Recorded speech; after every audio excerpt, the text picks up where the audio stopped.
லண்டனில் இருக்கக்கூடிய இந்திய தூதரகம் முன்பாக இன்று மாலை 4 மணி அளவிலே இங்கிலாந்தை சார்ந்த சில பாராளுமன்ற உறுப்பினர்களும் ஐரோப்பா பாராளுமன்ற உறுப்பினர்களும் சிலரும் அங்கே இருக்கக்கூடிய ஆதரவு இயக்கங்களை சார்ந்த மக்களும் நமக்காக நம்முடைய கோரிக்கைகளை ஆதரித்து நாம் வைத்திருக்கக்கூடிய அந்த 11 அம்ச கோரிக்கைகளை வலியுறுத்தி கூடங்குளம் அணு உலைகளில் பணிகளை உடனடியாக நிறுத்த வேண்டும், நிறுத்திவிட்டு மக்கள் கேட்டிருக்கக்கூடிய அந்த கேள்விகளுக்கு அரசு பதில் கொடுக்க வேண்டும், மக்களுடைய அச்சங்களை போக்க வேண்டும் என்று சொல்லி ஒரு வலுவான ஒரு மறியல் போராட்டமானது இப்பொழுது அங்கே நடந்து கொண்டிருக்கிறது.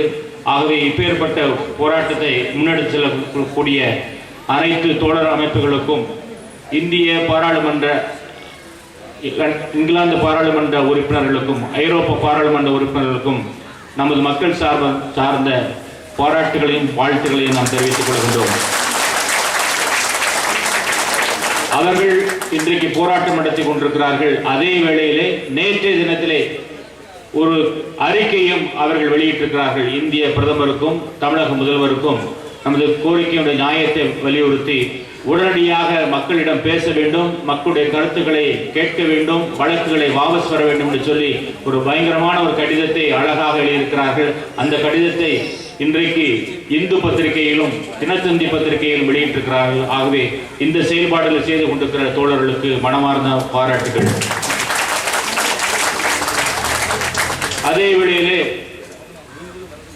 4 நாட்களுக்கு முன்பாக உலக பொது மன்னிப்பு சபையை சார்ந்த தோழர் ரமேஷ் கோபாலகிருஷ்ணன் இங்கு வந்திருக்கின்ற பொழுது அம்னஸ்டி இன்டர்நேஷனல் அமைப்பை சார்ந்த தெற்கு பசிபிக் ஆய்வாளர் தோழர் ரமேஷ் கோபாலகிருஷ்ணன் வந்திருக்கின்ற பொழுது ஒரு செய்தியை நம்மோடு சொல்லிவிட்டு சென்றார். ஒரு உறுதிமொழியை நம்மிடம் கொடுத்து விட்டு சென்றார். என்ன உறுதிமொழி என்று சொன்னால், இந்த போராட்ட குழு மேலே போடப்பட்டிருக்கக்கூடிய, அதிலும் குறிப்பாக அண்ணன் உதயகுமார் மீதும் நண்பர் வைப்பா மீதும் என் மீதும் போடப்பட்டிருக்கக்கூடிய இந்த முக்கிய வழக்குகளை உடனடியாக வாபஸ் பெற வேண்டும், இவர்களை நாங்கள் அலர்ட் லிஸ்டில் வைத்திருக்கிறோம் என்று சொல்லி உலகம் முழுவதும் அந்த செய்தியை பரப்பி நமக்கான ஆதரவை அவர்கள் கேட்டிருக்கிறார்கள். இந்திய அரசாங்கத்திற்கும் கடிதங்கள் எழுத வேண்டும், மனுக்கள் எழுத வேண்டும், தொலைபேசி மூலம் அரசுகளுக்கு இந்த வழக்குகளை எல்லாம் வாபஸ் வருவதற்கான அழுத்தம் கொடுக்க வேண்டும் சொல்லி தோழர் ரமேஷ் கிருஷ்ணன் அவர்கள் ஒரு மாபெரும் பிரச்சாரத்தை உலக அரங்கிலே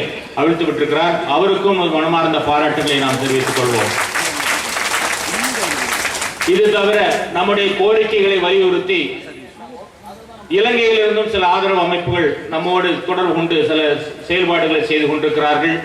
நம்முடைய கோரிக்கை நியாயத்தை அவர்கள் புரிந்து கொண்டு அவர்கள் அரசோடு பேசிக் கொண்டிருப்பதாக செய்திகள் பத்திரிகையில் நாம் பார்க்கிறோம். அதே வேளையிலே நாம் இன்றைக்கு ரஷ்ய நாட்டு மக்களுக்கும் ஒரு கடிதம் எழுதியிருக்கிறோம். ரஷ்ய நாட்டு மக்கள் நம்முடைய கோரிக்கைகளை அவர்கள் புரிந்து கொள்ள வேண்டும். இந்த கோரிக்கைகள் நியாயமான கோரிக்கைகள். இந்த கோரிக்கைகள் அடிப்படையிலே அரசு உங்களுடைய அரசுக்கு நீங்கள் நிர்பந்தம் கொடுத்து தேவையில்லாமல் உங்களுடைய அணுசக்தி கழகமானது அந்த விற்பனை அணுப்பொருட்களை விற்பனை செய்யக்கூடிய ஆட்டம்ஸ்டா என்ற நிறுவனத்துக்கு அழுத்தம் கொடுத்து மக்களுடைய நிம்மதி, மக்களுடைய வாழ்வாதாரம் எதுவும் பாதிக்கப்படக்கூடாது என்கிற அடிப்படையிலே நாங்கள் எழுப்பி வைத்திருக்கக்கூடிய நிலவியல், நீரியல், கடலியல் சார்ந்த பிரச்சனைகளுக்கு தீர்வு கண்டுவிட்டு அதற்கு முடிவு சொல்லிவிட்டு நீங்கள் தொடர உங்களுடைய அரசை நிர்பந்திக்க வேண்டும் என்ற அடிப்படையில் வலியுறுத்த வேண்டும் அடிப்படையில் நாங்கள் ஒரு வேண்டுகோள் கொடுத்திருக்கிறோம். ஆக இப்பேற்பட்ட ஒரு செயல்பாடுகளை நமது அணுசக்திக்கான இயக்கம் செய்து கொண்டிருக்கிறது. இதை நீங்கள் தெரிந்து கொள்ள வேண்டும் என்பதற்காக இந்த செய்திகளை நான் உங்களோடு பகிர்ந்து கொள்கிறேன். ஆகவே தொடர்ந்து இன்றைக்கு நம்மை வாழ்த்தி பேசவும், நம்முடைய போராட்டத்துக்கு ஆதரவு தெரிவிக்கவும், நம்ம மீது போடப்பட்ட வழக்குகளுக்கு அரசு மடிந்து அந்த வழக்குகளை வாபஸ் பெற வேண்டும் சொல்லி நம்மோடு வந்திருக்கக்கூடிய பொது உடைமை கட்சியை சார்ந்த மார்க்சிஸ்ட் பொது உடைமை கட்சியை சார்ந்த தோழர்கள் வந்திருக்கிறார்கள். இவ்வாறு யாரெல்லாம் எங்கிருந்தெல்லாம் நமக்கு ஆதரவு வந்து கொண்டிருக்கிறது, இந்த ஆதரவுகளை வைத்து நாம் தொடர்ந்து பயணம் செய்வோம். இன்றைக்கு 277 நாள் என்று சொல்லி நாம் சோர்ந்து போகாமல் தொடர்ந்து நம்முடைய கோரிக்கைகள் நிறைவேறும் வரை நம்முடைய போராட்டம் தொடரும் என்று சொல்லி இந்த நாளை நாம் நிறைவு செய்கின்றோம். நன்றி, வணக்கம்.